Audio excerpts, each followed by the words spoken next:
It's been almost 2 years since 2 local dams failed, causing thousands to evacuate and destroying dozens of homes.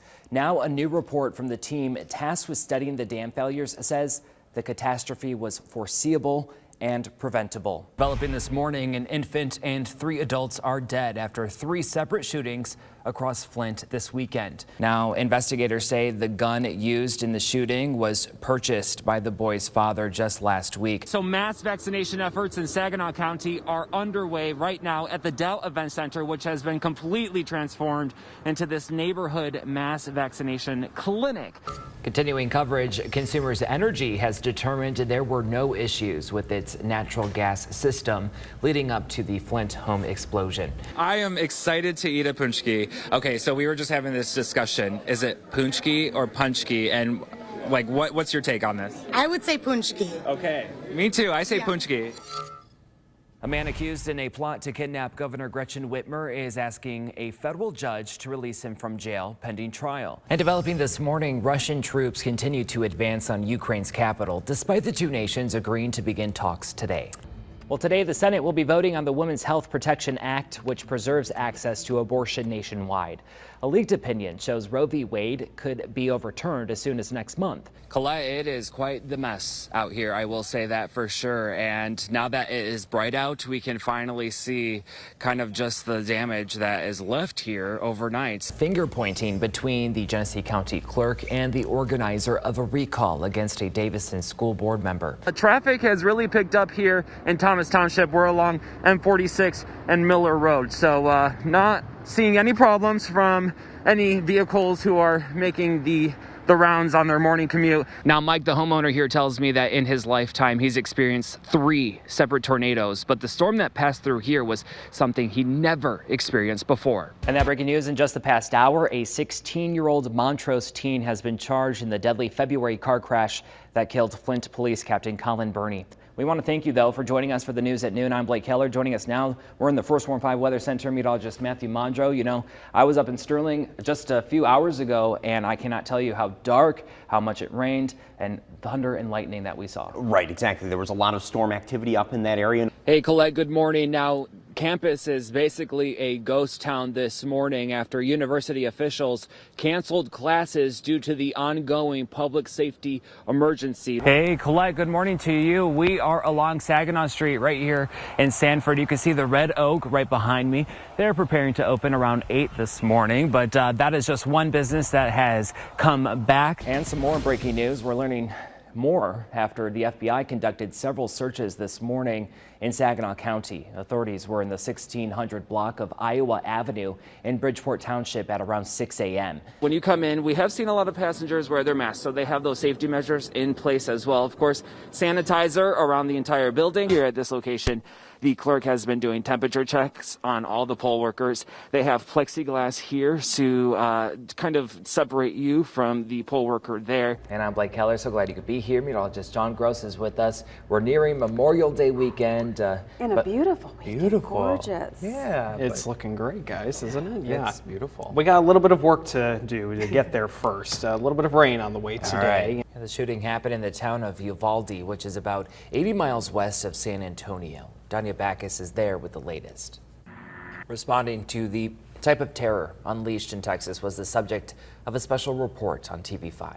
We have an active shooter by Mr. Khan's room. We have an active shooter by Mr. Khan's room. Lockdown, lockdown. Well, you can learn more about the active shooter training teachers in Goodrich got back in February. We've reposted that special report on WNEM.com. FEMA granted a request by Governor Gretchen Whitmer to help recovery efforts related to the tornado in Gaylord. It's for an assessment to help speed up response costs caused by the tornado last week, which killed 2 and injured dozens. This means the city is one step closer in the process of asking for federal assistance to help them rebuild.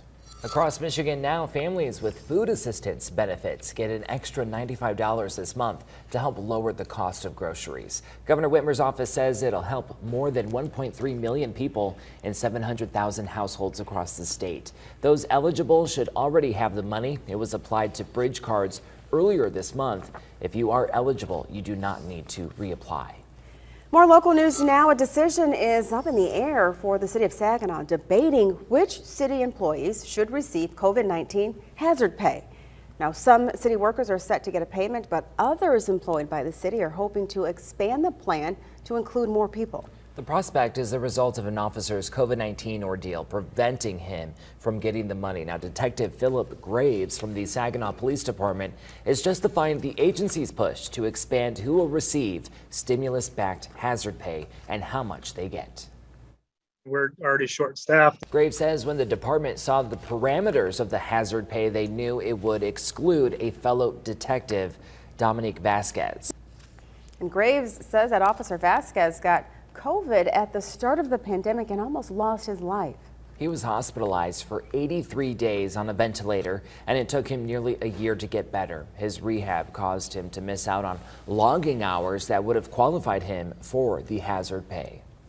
Expanding would affect the city financially. City Manager Tim Morales estimates it could double more than $864,000 already allocated from the city's $52 million of federal stimulus money.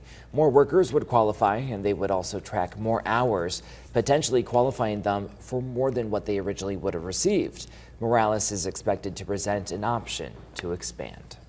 Well, thank you for waking up with us this morning, friends. Hope it's off to a wonderful start. TV5 News Time is 6:09. Frontrunners in the Republican primary for governor failing to get enough signatures for nomination. What's expected to happen next? Well, as we near the end of Pride Month, there's a renewed focus on mental health in the LGBTQ+ community. Yeah, it's a day-to-day battle against adversity, bullying, and discrimination. It can lead to minority stress, which opens doors to poor mental health, substance use, and even suicide. In fact, the Trevor Project's 2021 national survey says 42% of LGBTQ+ youth seriously considered attempting suicide just in the past year. I spoke with local members of the LGBTQ+ community on minority stress that they've faced and how they overcame them. Take a listen. I think anytime you have to hide who you are, your mental health is going to take a nosedive. Hi, my name is Andrea Foster. I live in Saginaw, Michigan, and I'm a member of the LGBTQ+ community identifying as queer. My pronouns are she, her, hers.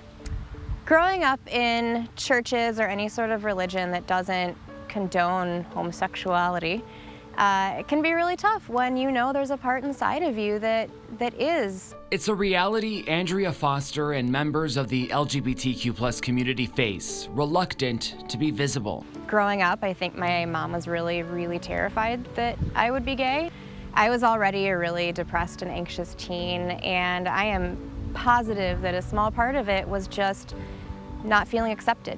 Those feelings embody minority stress, meaning those in the minority face health disparities brought on by unaccepting or hostile surroundings. You get stared at and glared at, and it can be really frustrating, and I will say that absolutely affected my mental health.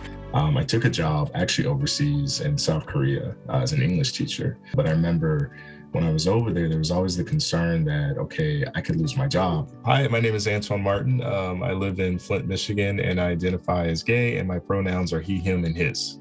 For the first 5 or 6 months, I didn't say a thing. But I remember how challenging it was to kind of navigate work. It was taxing at times. Kind of psychological stress with that because I felt like I had to come up with stories. My coworkers are pressuring me. They want to hang out with me, but I feel like I'm having to hide. It can feel isolating. That's why nonprofits like Great Lakes Bay Pride exist. I grew up with bullying in school, and again, that comes from miseducation. Hi. My name is Scott Ellis. I'm from Bay City, Michigan. I identify as gay, and my pronouns are he, him, his. Great Lakes Bay Pride really strives to serve as a connecting hub to LGBTQ+ programs and services throughout our 4-county primary service area. Education is crucial, and they say visibility and speaking up also allowed them to live out and proud. Just be optimistic, keep being you. I absolutely believe that when I came out, helped me find a much more clear path and purpose, and that's really just to help educate others. So I'm eternally grateful that they were so willing to share their stories, because it can be hard sometimes to be that open and honest. But they all say collectively a strong support group, whatever that may look like, is what helped them through some serious tough times.